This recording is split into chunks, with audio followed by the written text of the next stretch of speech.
नमस्कार. कोल्हापूर न्यूज 24 मध्ये आपलं स्वागत आहे. मी सिद्धेश भंडारे. आज आलो आहे दुसऱ्या फणसवाडीमध्ये.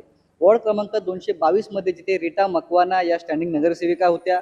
आता त्यांच्या विरुद्ध संपत ठाकूर शिवसेना उद्धव बाळासाहेब ठाकरे या गटातून आपल्याला निवडणूक लढवताना दिसणार आहेत.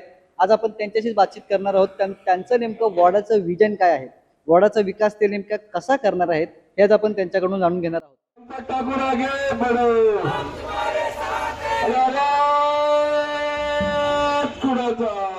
मोठ्या समस्या ज्या सगळ्यात मोठा प्रश्न असेल तो हाऊस गल्ल्या. ह्या इकडे सी वॉर्डमध्ये म्हणजे दक्षिण मुंबई सगळ्यात जास्त हाऊस गल्ल्या असलेला हा सी वॉर्ड आहे. तर इकडे सगळ्यात मोठा प्रॉब्लेम तो आहे आणि तो सोडवण्याचा आम्ही वारंवार प्रयत्न करत असतो. याच्या आधी पण मी 2012 ते 17 असताना केलेलं आहे. पण आता गेले 8 वर्ष त्याच्या 2017ला जो BJPचे जे उमेदवार निवडून आले ते आता 4.5 ते पहिले 22ला नंतर इलेक्शन होणार म्हणून ते थोडेसे 2-4 महिने दिसले. त्यानंतर इलेक्शन नाही होणार, त्याच्यानंतर परत गायब झाले आणि आता परत इलेक्शन आल्यावर 2-3 महिने का 15 दिवस आधी जागे झाले.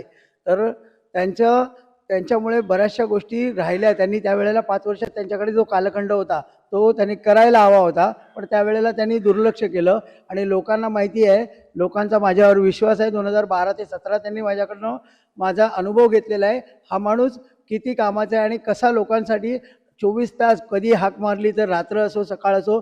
सकाळी 4:45 वाजता जेव्हा पाण्याचा प्रॉब्लेम असतो, आमच्या इकडे सकाळी 4:45ला पाणी येतं, त्यावेळेला पाण्याचा प्रॉब्लेम असताना सकाळी स्वतः 4:45ला उठून येणारा त्यांच्या एक तरी नगरसेवक दाखवा. नाही तर आमच्या इकडे विलास अवचड होते आणि आज मी आहे.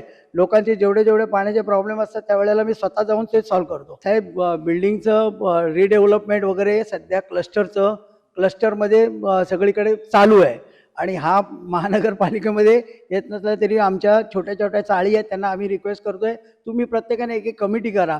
आमची बरेचसे मंडळी असे आहेत की त्यांना क्लस्टर 33-9 वगैरे त्याचा चांगला अनुभव आहे. त्यांनी 1-2 ठिकाणी झावबावडी वगैरे तिकडे केलेलं आहे. तसंच आम्ही इकडच्या लोकांना पण सगळ्यांना, आमचे जे मतदार आहेत आणि जे आपल्या ओळखीचे आहेत त्यांना रिक्वेस्ट करतो की तुम्ही प्रत्येक चाळीची एक कमिटी करा. कारण काही चाळीमध्ये 10-12 रूम आहेत. हरकत नाही, 2-2 वगैरे घेऊन असं 8-10-15 चाळी जर एकत्र आल्या तर ते क्लस्टरमध्ये होऊ शकेल आणि त्यांना मार्गदर्शन करण्यासाठी आमच्या इकडे आमची एक टीम आहे. ती त्यांना कधी मदत लागली की त्यांच्यासाठी आम्ही ते पाठवतो.